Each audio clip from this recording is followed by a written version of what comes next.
Would you ever go for a movie with your friends if you knew that the movie you are going for it's not good in any way, shape or form comparable to the mainstream motion picture that is usually played in cinemas these days? Different from many successful blockbusters, different in such a way that many people will not understand the deep plot that's happening in front of them. They will be swayed more by the surface things, like the actors that are playing, the graphical design, the underlying love story, but not the deep meaning that the author meant to communicate with the audience. I think having this deep plot is really typical for those kinds of movies and stories that really turn into legends and truly perform over decades and remain and turn into something that pretty much everybody knows. Even though in reality, pretty much nobody understands the whole depth of the story, and thus many fan theories can be made on its behalf. They show things that are real life, very deep down real life. They show this using text and pictures, but they show things that are indescribable by just simple text and pictures. Yet they manage to show in this deeper layer. And this leaves a really deep mark in the audience, which is, per se, mostly of a negative and unsettling character. What did I just see? I believe Zenshu is one of these hidden legends. It has a wide variety of very well developed characters. Every second of the movie develops the story, pushes it forward, and doesn't feel unnecessary. And through the main theme of the anime, really shows the love for the art, the music, and the characters that the people that make anime go through when creating one. I really wish this anime finds its audience, its theory makers, and provides you with good entertainment. For me personally, it was good enough to motivate me to come up with this video. For the spoiler alert, please go and watch the anime yourself. You would really miss out on a really great story if you didn't and just watch this video. Then watch it second time and third time, and maybe then consider returning to YouTube. So, this is out of the table, let's dive in. Our main hero appears in a brand new world out of nowhere. She is immediately attacked by a monster that threatens to delete her existence, thus ending the story very soon. Our main character knows this new world very well. And, of course, she has special abilities. For example, she can pretty much predict the future of what will happen. Also, she can shape the surrounding world. She, as an artist in a big streak of inspiration, manifests her creation in the real world. And this helps her fight the enemies of her and this brand new world. The world is a full-blown fantasy. We have all kinds of different races, people, dragons, animal hybrids, wooden people, and so on and so on. All of them have a one common task: to survive against an enemy that they don't know what it wants or if it wants, but it's surely threatening the existence of the whole world. All the races of the world has thus concentrated in a large city, and they are protected by a group of fantastical heroes.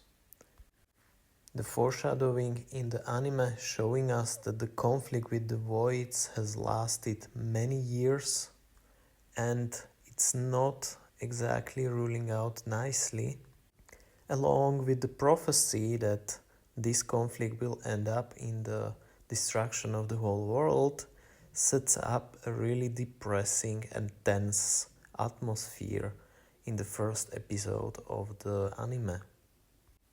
Our main character, however, is unfazed. She can predict the future and thus act on it and relatively effortlessly defend the inhabitants of the city from the dangers from the outside.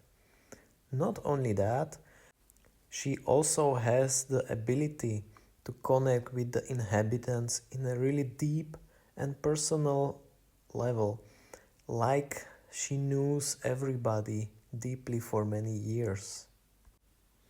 She can motivate and cheer up the desperate masses fighting for their survival. We see this discovery of the abilities and powers of the main character as a change in her appearance. While she is considered a faceless monster by the inhabitants in the beginning, she slowly develops, showing her face more and more. It almost seems like the main character has arrived from a different world where she was seen as more of a monster than a hero at first. The fate of this world is known as Tale of Perishing, which technically implies that all the fates are set and all the characters are going to die horrible deaths. However, our main character finds a loophole and manages to deviate from this predetermined fate, saving Junio, which is, by the way, an exceedingly cute character, Unicorn, but also a terrible, jealous jerk that threatens his best friend love relationship. It's so nicely drawn out and so bipolar, it would be a real shame and hit to the story if this character has died in the first episode. Our main character very quickly grows comfortable in this world. She becomes full-headed and thinks that it's very easy to shape this world as much as she wants without any consequences or help from other heroes. But just as quickly, we see that this confidence leads to arrogance and leads to situation that endangers her own life. She has to be saved by Luke, which in the story represents the most boring and stereotypical hero ever, without any motivation whatsoever, other than wanting to be the hero and save the world. We see this stereotype really crashing against the challenges that he cannot overcome later in the story. He is childish, he is sometimes silly, and his only solution to problems is being a hero. This honestly makes him a little bit boring, but very important and pivotal for the plot of the story. The arrogance of the main character gets shaken by another interesting character of the story, an elf named Menel, which, as the main character doesn't know, is actually on the bad side and is attempting to end the world as quickly as possible, with a very simple reason being that she is simply too tired from her eternal elf life. However, our main character manages to overcome this challenge that comes from our own ranks by drawing a K-pop star that Manel falls in love with. Thus, her eternal life gains a new sense. She falls in love with a drawing that her friend made for her, and she can stay the fan of this singer forever because as an art it will never perish. I really love this plot idea because it contains deep character development and also rolls back to the core purpose of the story, that is, to have a story about making stories and how they can persist in our life forever as long as the mankind is still there. Another very interesting character is actually a dragon, a retired member of the fantastical heroes that are protecting the city. Now he lives underground and is drunken all the time, not seeking anything. As Nezuko is really interested what happened to him, as by exception she is lacking knowledge of what exactly has happened,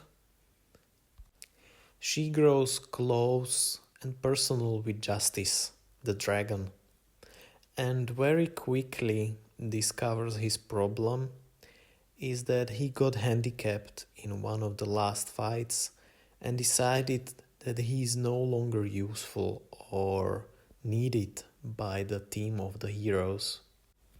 Justice is really strong, really wise. We can call it a gigachat or alpha male character. But he has to be drawn out of the underground and face his greatest weakness. Justice is redeemed and plays an important role in saving the city from another catastrophe. From this point on, the tone of the anime shifts from fighting with monsters and survival to the topic of general friendship, love story, and character discovery. This feels very original and reinventing. We know that Natsuko loves Luke from the very first point of the story. On the other hand, we see that she is really struggling with the concept of love, what it means, how it should feel like, how does she know if she found one. This is in stark contrast to Luke, who sees her for the very first time and needs quite a bit of effort to figure out what's happening. This transforms his character in a big way, and his hero's friends notice. Some of them support him, some of them really hate this new change. This is a beautiful and very well worked out take on a love story that shows just how indecisive and uncertain it can be in real life, how strong and unpredictable the feelings can be. This is something you don't see often in modern day movies.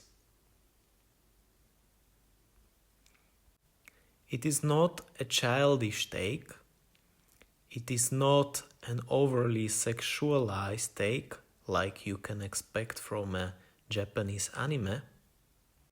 It's a really strong, complicated and pure take on a love story. I think this is well captured only by a handful of stories.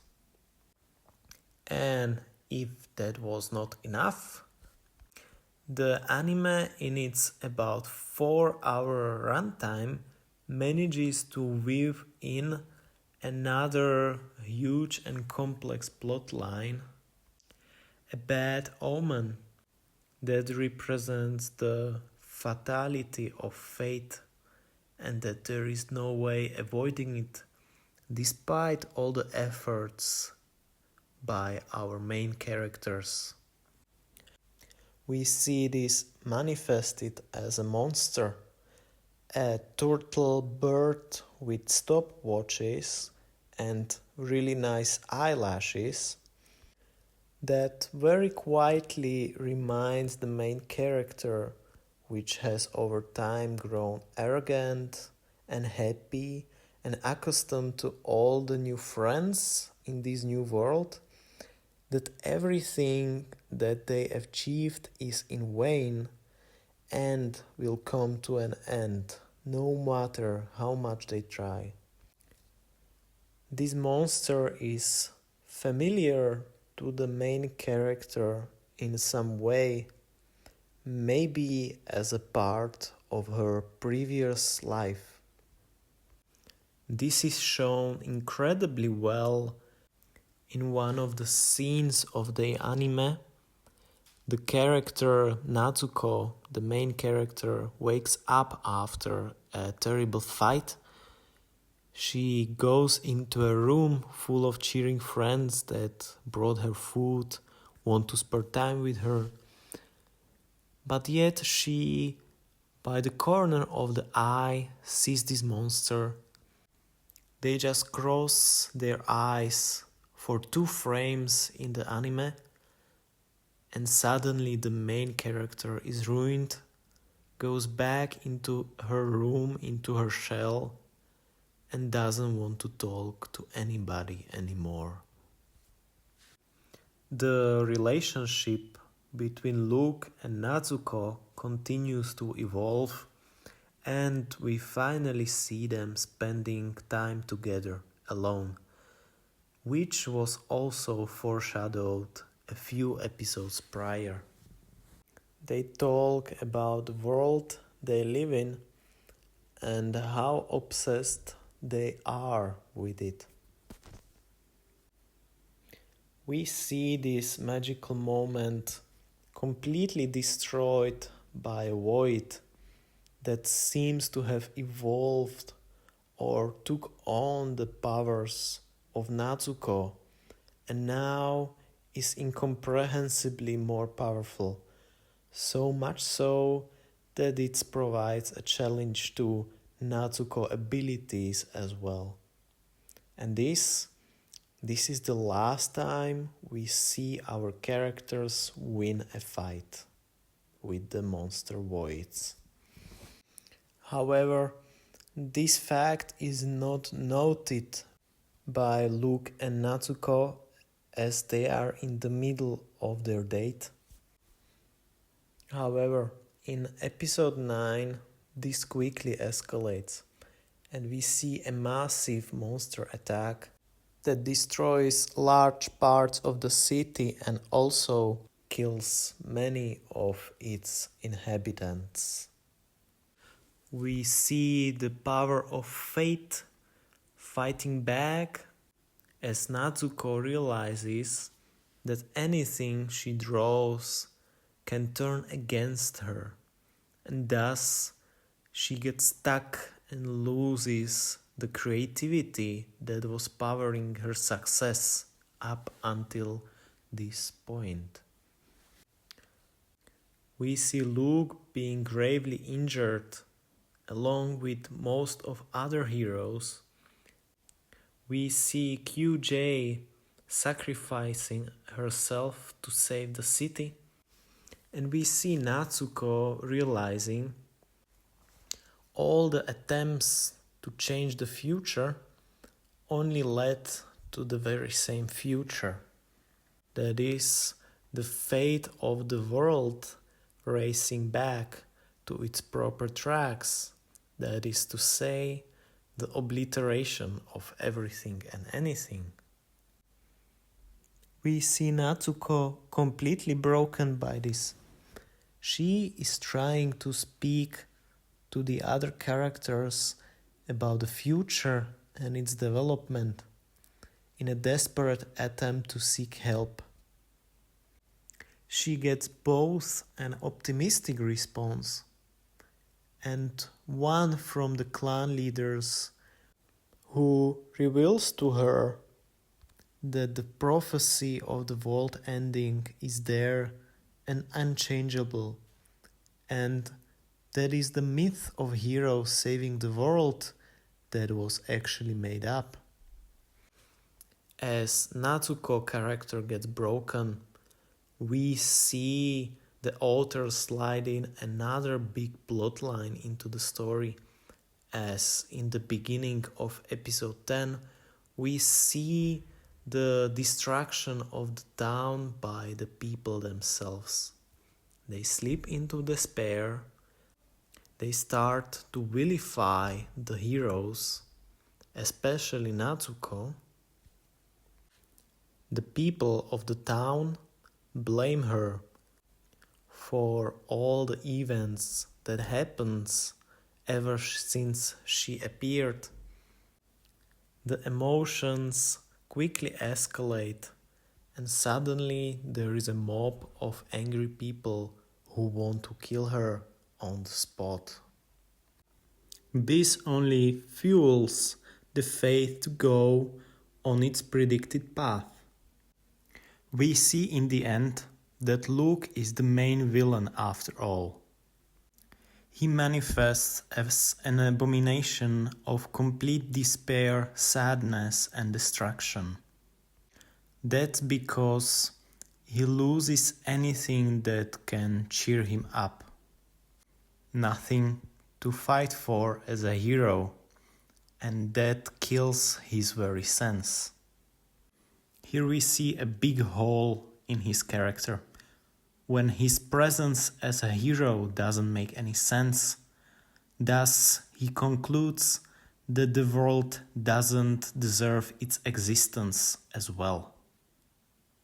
He loses Natsuko to an void attack while she was trying to protect a kid based on her vision of the future. As this happens, his character is completely destroyed. He starts to hallucinate, talks to himself, and really the audience feels sorry for him. While we see that Natsuko is not really dead, her state is not joyful either. Inside a void, she gets mentally tortured in a way that makes her feel the things that are the greatest of importance to her, thus art and making stories, doesn't really matter, and that everybody that was happy to receive her story hates her in the end. She now thinks her work never helped anybody, never changed the fate of this world, actually made it even worse. However, she manages to overcome her despair that would eat her out alive with the help from Yunio, which, deeply humiliated, reveals to her that he actually likes Natsuko's drawings, while hating on them from the beginning until almost the very end. He is just a sneaky little jerk hiding behind a cute face. That's why I really love his character. With this, Natsuko is back in the role and she fights with all her might. However, it seems it's already too late. Luke, in his broken character, has destroyed the soul future, which kept the heavens above the city clean of voids. His emptiness and despair grow so large that it actually consumes all the voids in the city, thus resulting in a Hiroshima reference. Described in great detail the suffering of the people. Despite world ending in front of her eyes and everybody else being dissolved, and everything that she made up until this point to change this inevitable fate, she continues to fight to the very last moment, not to prove that the fate of the world was wrong, but to prove her true and deep love for Luke. And thus she dies, and the world ends. Thank you for listening in.